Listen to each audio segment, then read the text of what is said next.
Welcome to the Double Fall podcast. I'm one of your co-hosts, Will. I am accompanied by my good friend, Coach Jeremy.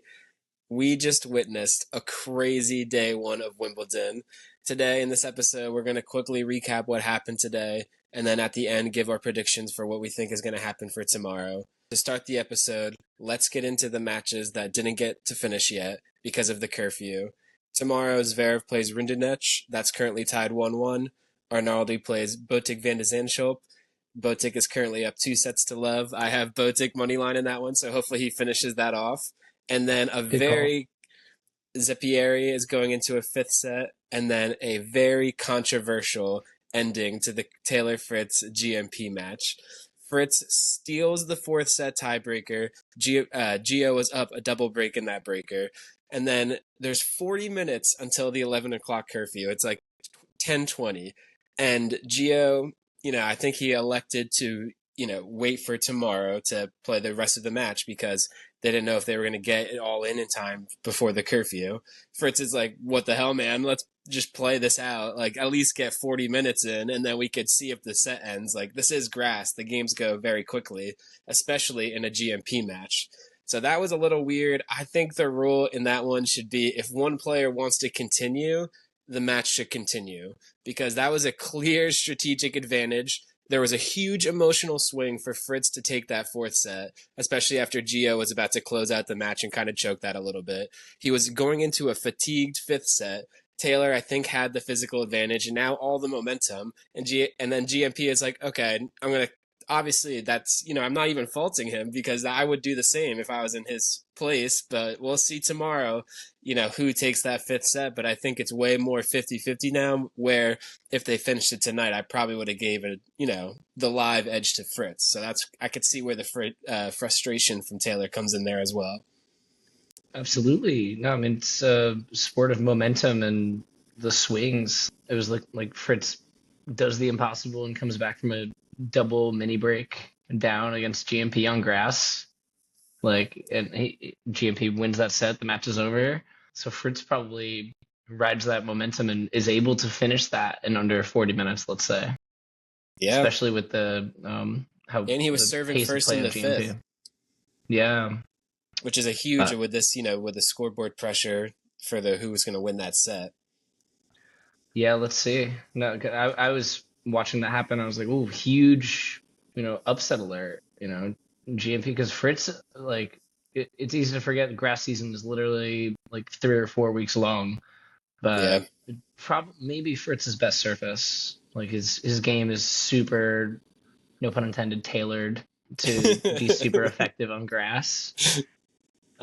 Forget Clayler, seriously, Grassler. Grass is really good for him, and GMP same thing. So it's like I was shocked. They randomized the draw, but okay, what a first round encounter for a 5 seed. Like Fritz is the 5 seed, and Perricard is number 42 in the live rankings right now. So how is that the first round matchup? You'd expect this to be the second or third.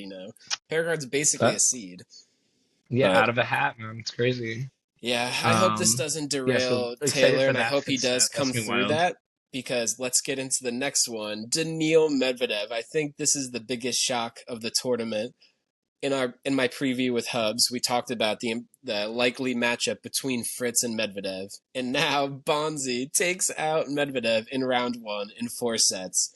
Kind of opens up this section for whoever does win that Perricard-Fritz match, because Medvedev, I like his game on grass. He's been in the Wimbledon semis the past 2 years. That was a big name that I was looking at in the tournament, especially with Zverev. I don't have much confidence in Sasha to come out of that group. But what are your takes on Medvedev losing round 1?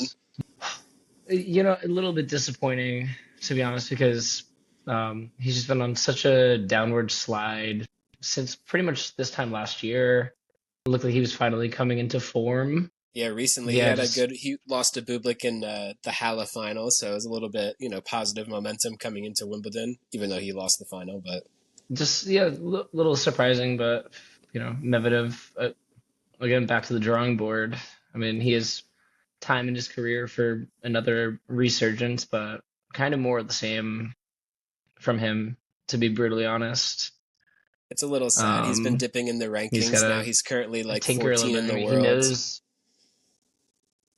Yeah, like he knows that his serve is, you know, bound to be one of the best in the business, but the way, and his return too is, really effective on return. It's just um, kind of another one of these one-trick ponies that I feel like people have just figured out what they need to do to be able to win against Medvedev. So if he Yeah, can just and come out with that like more aggressive style that he showed last year at the AO for the first two sets against Sinner, tough to maintain that level, but it's kind of what he needs to do to maximize his game. See if he can yeah, get a little more aggressive. I agree, and I think his flat ball striking does tailor well to the lawn, but a big part of Medvedev's game is that deep return position, and I think on the grass that is like the hardest that strategy translates to. So he does have to push the baseline a little bit more and take these returns more aggressively, and that's not like where he wants to be in his game plan and where he's comfortable. And also with all of these players basically in the 90s generation with like Fritz, Zverev, Medvedev, they're they're primarily baseliners, so they don't have that natural like Alcaraz touch, Federer touch at net to end these points on grass quickly. And it's way harder to end the point from the baseline on the lawn, as opposed to you have a great approach shot and can finish off an easy volley at net. So that's a big part of grass that people don't think of, is that like transition to net game where guys like Carlitos is like he's unbelievable at that part of it. So Yeah, they all need to channel their inner Feli Lopez, yeah, exactly. Feliciano. Yeah, but some other interesting results from today. We saw Diallo continue his hot stretch. He took out Daniel Altmaier in straight sets. Jensen Brooksby also took out Talon Griekspoor in the first set. I did not It's see that crazy. coming, and Brooksby is pretty impressive in his return to the tour recently. Yeah, he was pushing Taylor Fritz in that final couple of days Yep. ago. He was Yeah. playing, lights out by Brooksby standards. Good for him, and I'm excited to see where he can end up. I think he's still only like 24. Yeah, So the coming back from the suspension, I think he's like ranked like 300 or something in the world. I think by the end of this year, we're going to see Brooksby, especially after this hard court swing, he's going to be pushing top 100. So I hope oh yeah, he does well to end the year here and set up a better year for next year where, he's in more tournaments, his rankings improving. So this is a big leap for Brooksby to kind of like spark his momentum and return to tour, because his style is hard to prepare for because he is very unique in the way he plays tennis, and he's a very smart player. So he's playing well on the grass, and talent beating talent is a very impressive scalp. yeah. I mean, Griekspoor is probably grass is probably his favorite surface. So that's very impressive. Yeah, Good for Jensen. Griekspoor is incredibly solid on serve, so I think it's a little bit of a title hangover too, with him recently, coming off this recent Mallorca title, I believe he won. Mm. But yeah, moving on to the next one, Davidovich Fokina, very strong 3-set win over Brandon Holt. And then one guy that I was a little interested to see how he was going to do, Matteo Berrettini, former finalist here. He loses in a 5-set, kind of disappointing result for him, to Kamil Mahajak. I probably mispronounced that, but there was a lot of questions to see what Berrettini's health was going to be like. I thought he faded off a lot towards the end of that match. He did well to push a fifth, but Mahajak, he's a pretty good, solid tennis player. I always liked his game. He was injured there for a while, but not a very easy first round match, but definitely one that we thought Berrettini was going to go through. And now, this draw really opens up for Zverev to make a deep run here, not having to go through a couple of these big names like Berrettini and Medvedev. Yeah, I don't know what the history is with Zverev at Wimbledon, but I don't recall him making like any super deep runs. Like maybe he's made the quarters a bunch of Well, times. Don't his remember best him result being in the at Wimbledon semis too is I often. think he's the fourth round is the farthest he's gone. Yeah, So he's never even made the quarterfinal here. The grass doesn't let's really see. translate to his style where he wants to play defensive and long rallies. But It's baseliner. Hmm. yeah, exactly. So interesting result Let's to see. see Berrettini go out.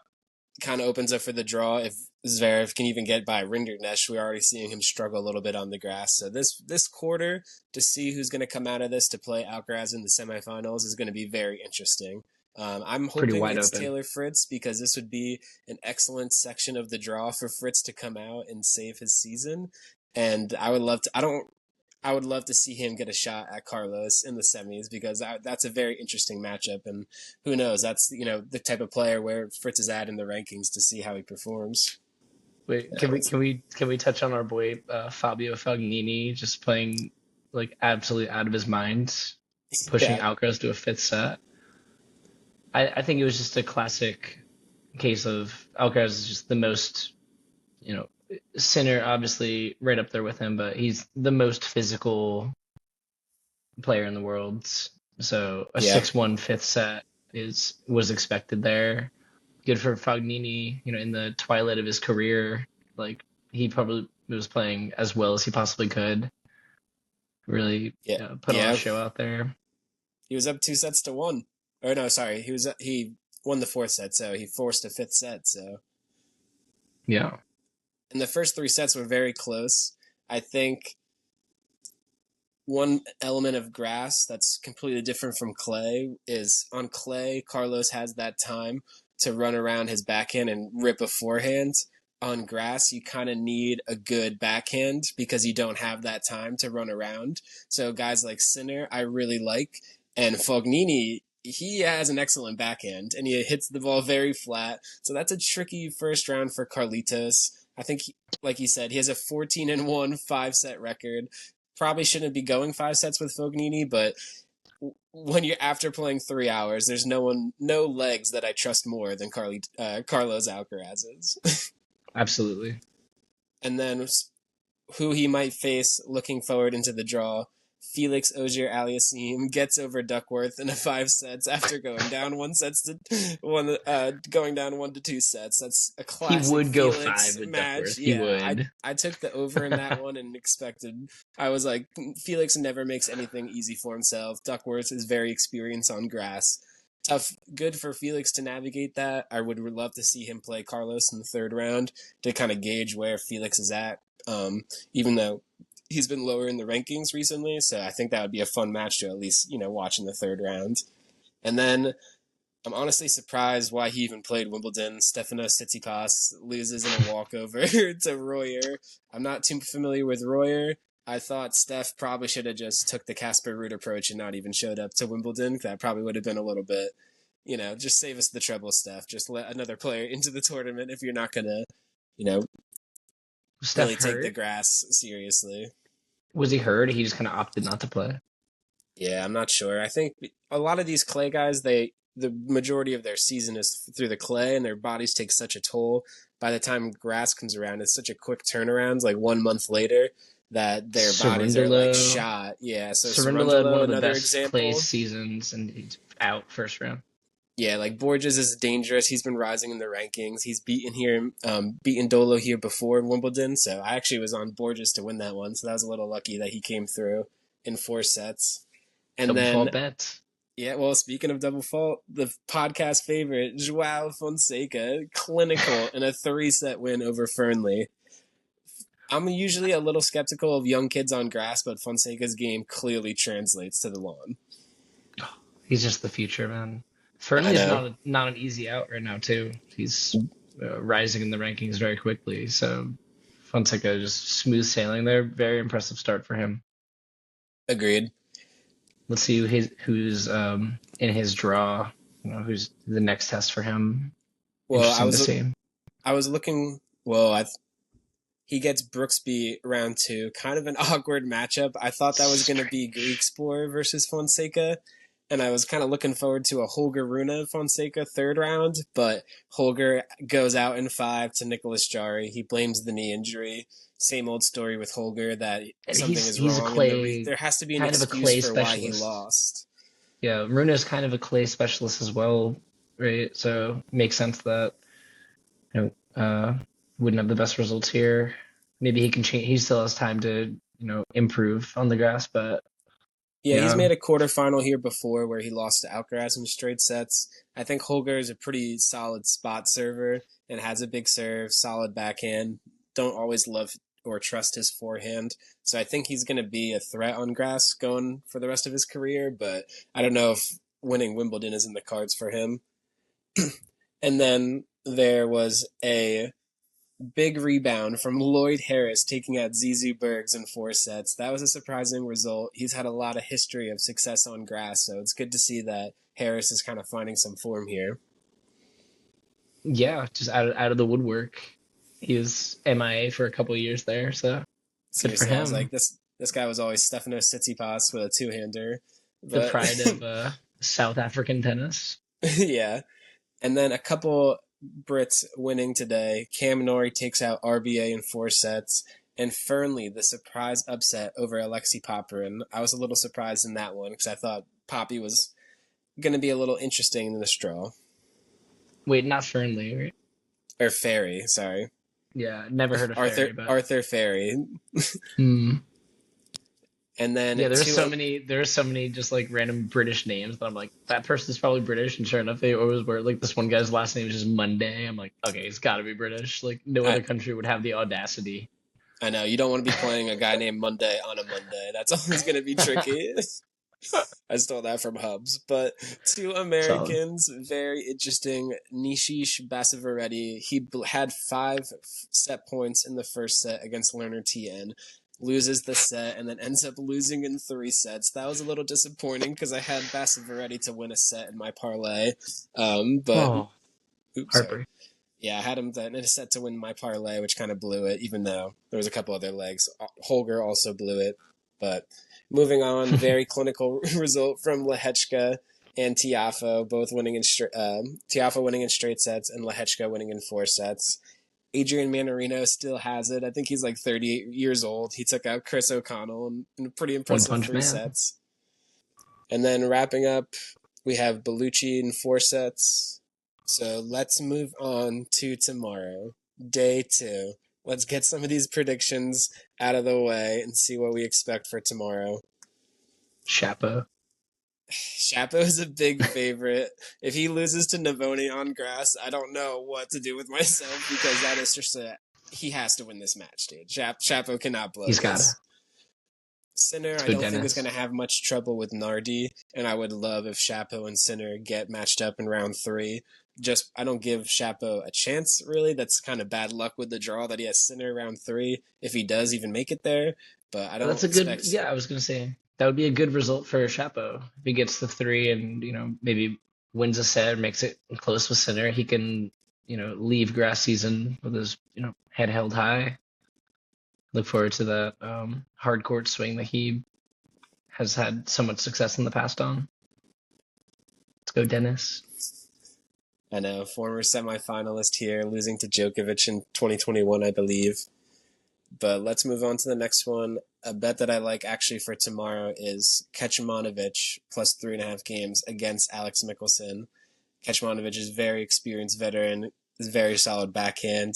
You would look at Michelsen playing a lot on the grass recently, but I kind of like taking a chance on Kecmanovic to win this outright or keep it close. So I like the game spread there. I think that's Michelsen in 5 sets, but yeah, like you said, close. Could be the over play too.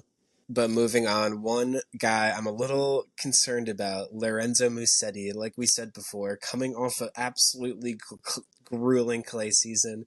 He physically gave out against that match against Alcaraz in the semifinals. Didn't play any lead-up grass tournaments.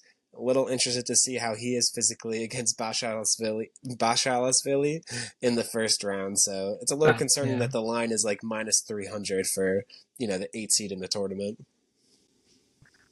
Yeah, no, I think, if you were to assume that Musetti comes out and, is not going to be 100%, then name any guy inside the top 200, they have a shot.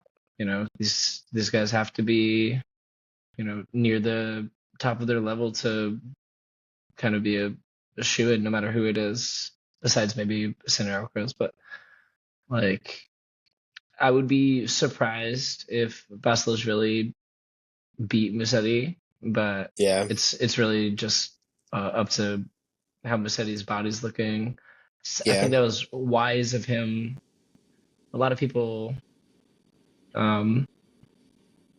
maybe should take notes that, okay, Musetti, if you're practicing, like he Has a very methodical way of practicing with his coaches, and um, as long as he was getting the practice reps in on grass, playing a tournament probably less important than Yeah, making sure you're in the right, you know, state of mind to adjust from the clay season into okay, it's totally different agreed. surface, and you have to tweak your strategy accordingly.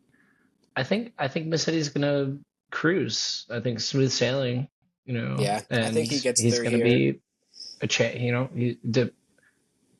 depends on the strength of his draw, but against really anyone, there's good chance to get to the quarters, Yeah, right? I think it's Let's going to go, be Miss very Eddie. interesting to see how he matches up with Sonego in round two. I could see Mhm. One of the Lorenzos winning that matchup, but I meant like I Yeah, think Sonego, I give him a good chance to take out Musetti there with his serving and ball striking on grass. Like that's a tough round two for Musetti. Looking at Nakashima, Opelka, those are huge servers. Just to get to the round three matchups there, so it's going to be interesting if Musetti can follow up his semifinal run last year and get back to the semis. Mhm. Being in Sinner's corner is tough, but let's see if he could even get to Sinner because that's going to be a tough couple for next two rounds if he does get by, Basho's Philly there. Let me see.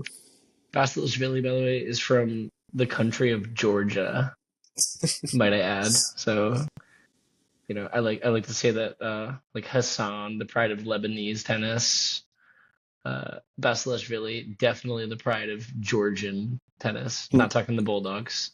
John Isner. No, totally different Georgia. That's awesome. The Georgian pride. He's representing the entire country on his back. She's the only athlete in anything besides like powerlifting, maybe. Yeah. And a continued trend, unfortunately, Tommy Paul and Grigor Dimitrov, this next section of Sinner's Quarter. A little concerned about Grigor picking up an injury in Madrid. Tommy Paul not doing well in his recent grass tournament. Little concerns about him coming in as well physically. I don't. I like Tommy's game on grass, but I don't give anybody really in this part of the draw a chance to realistically take out Sinner here if they meet in like the next couple rounds. TP, there's a lot of strategy that happens behind the scenes. He might not be too upset. I don't know which grass tournament he played, if it was Halle or Queens, but he might not be too upset to get an early exit there. Just a little more time to rest because he has his eyes on, a deep run here. Like Yeah, he's probably looking at round of 16 at least, maybe try to push the quarters. I don't know when he would run into Sinner. he would get Sinner in the fourth round. Yeah, so if he makes it to the fourth round, runs into Sinner, okay, he'll try his best. But again, that would be a pretty solid result for him. Yeah, So I think yeah, that's the rooting goal for for TP to him get in there. this draw because Sinner is he's just going to slay down everybody. But I also am very interesting to see how Mute does. I think he is very dangerous to be a kind of a dark horse in this section of the draw. If he gets by Komen Sanya, takes out either Dimitrov or Nishioka, then he would get a Tommy Paul most likely in the third round. So Mute is a sneaky good player on grass. He's very crafty, excellent slice. He's got the quick foot speed to get the traction and stability on this grass court, similar to Tommy Paul. So I kind of like taking like a shot at Mute to kind of put a little run here, maybe make the third or fourth round, and maybe he's the one getting to Sinner instead of Tommy. Yeah, I want Dimitrov to make a deep run. I feel like he's due. As It's just always. all in his the physicals for him. Yeah, if he was Because getting so last year much momentum last year, yeah, he was gonna beat Medvedev, right? He was up a set and looking really, really good, like the more dominant player. Such a bummer that he got hurt, and I feel like he's still kind of shaking that off. yeah, But it's definitely been a tough year for Grigor. yeah, he's a great grass court player. Yeah, baby So fed. You don't get that name and you can't play on grass. Like if he has the exactly. legs underneath him, he's going to be a threat here as always. But I do have those concerns though coming off his Madrid injury. So we'll see how Grigor does well. Obviously, going to root for him as always. But I'm very interested to hear your take on this part of the draw. Jack Draper's quarter, also accompanied by Novak Djokovic. But I think the man that everybody has been talking about recently, the Hala champion, Alexander Bublik. Do you give Bublik a chance to come out of this draw, take out Draper, and maybe even get to Djokovic in maybe the fourth round? Absolutely, definitely. I mean, clay is obviously Bublik's worst surface, and he has to come out of that with so much belief that, especially the fact that he beat Sinner last week on Yeah, and grass as Hala. well. I mean, Bublik has to have, some of the most belief in the entire draw here.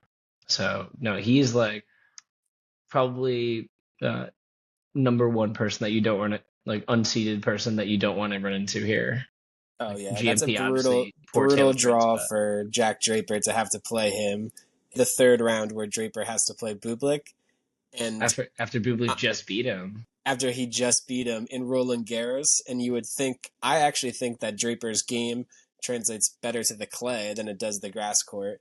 I think his topspin on his forehand, he's more similar to Nadal, where that's a little bit more effective on the clay, and then on grass he has to Hmm. flatten that forehand out.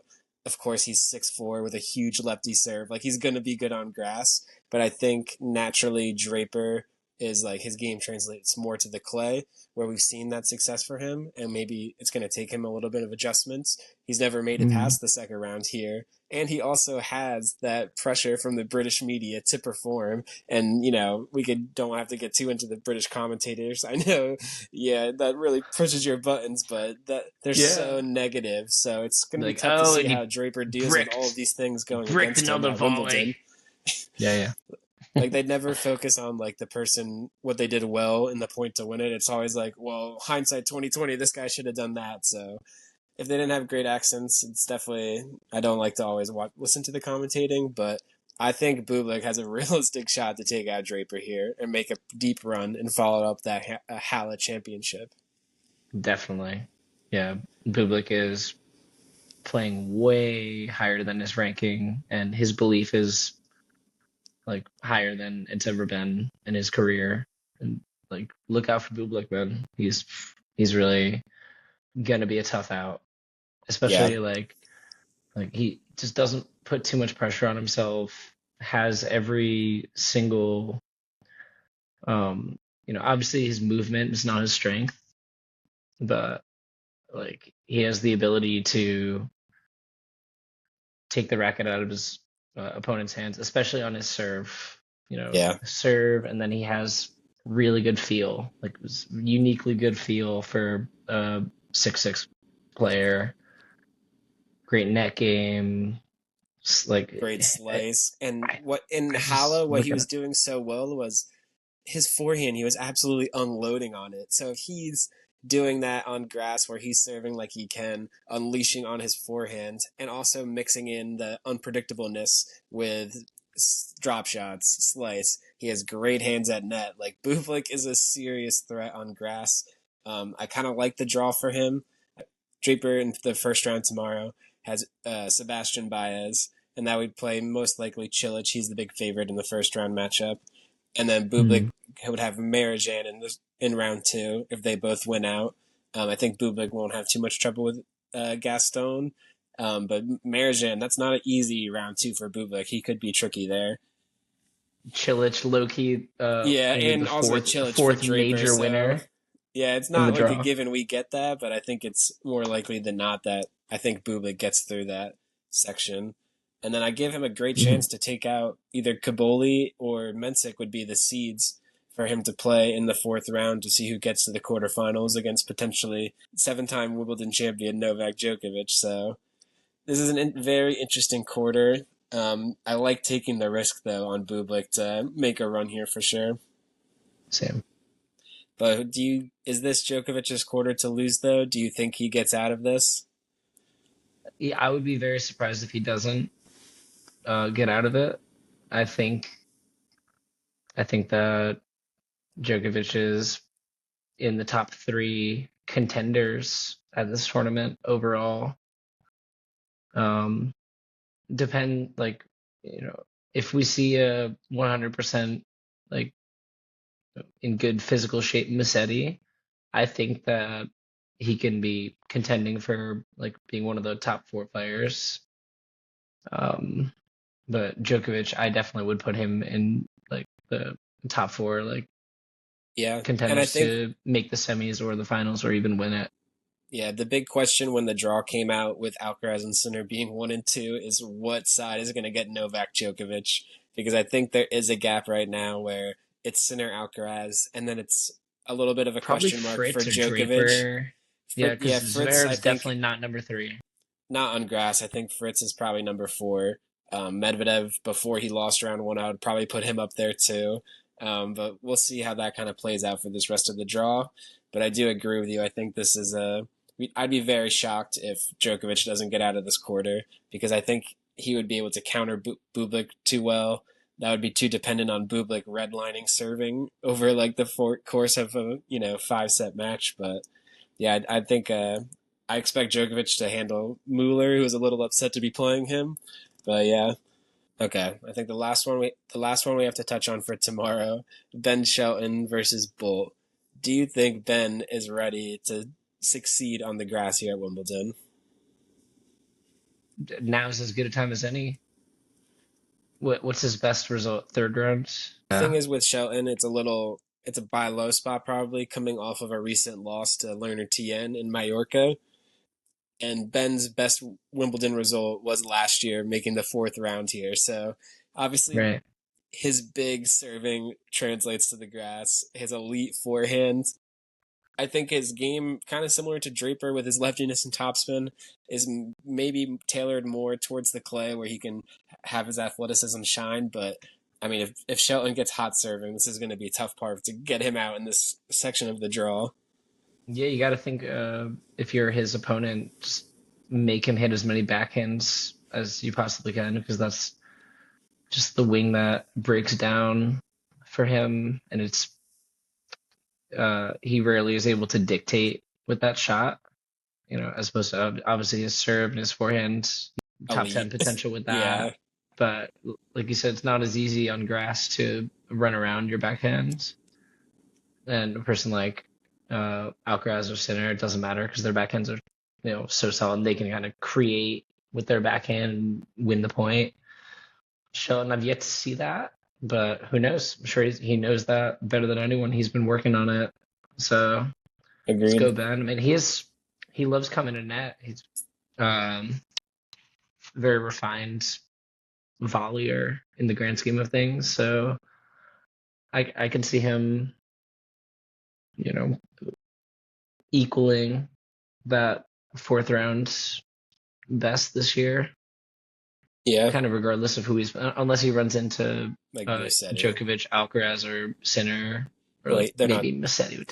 He would get Musetti in the fourth round if they play, and then the Yeah, winner would get Sinner. So tough part of the draw for him. I feel like Shelton with his serve like mows down the early rounds and then like loses once he gets to like a Sinner Alcaraz later in the tournament. But I mean, Ben is a baller. He's a gamer and shows up at these Grand Slams. So I'm interested to see how he shows up, and I don't think he's going to have too much trouble with Bolt, and then especially with Gofan coming off an injury. I think the first two rounds shouldn't, really be worrisome for Shelton.